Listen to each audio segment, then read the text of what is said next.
po is, while the Office of the Vice President, the DBM, proposed or recommended a budget of 2.037 billion for the OVP, kami naman po, Committee on Appropriations yesterday recommended, to be exact, 733,198 million pesos, which means merong cut of 1.293159 billion pesos. At ang reduction na yan ay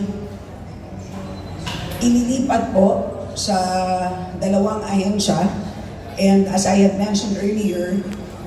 for two programs, the DSWD AX program, which is the assistance for individuals in crisis situations, and the DOH MAIFIP, or the medical assistance for indigent and financially incapacitated patients. In other words, dalawa pong very important social protection programs ng ating gobyerno. So, ang specific items po na pinanggalingan itong total cut of 1.293 billion pesos ay as follows: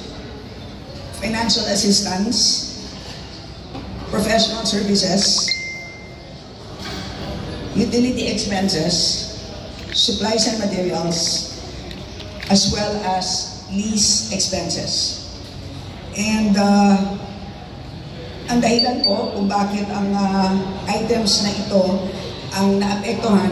lahat po ay nanggaling po sa lahat po na narinig po natin doon po sa dalawang hearings na naganap in the last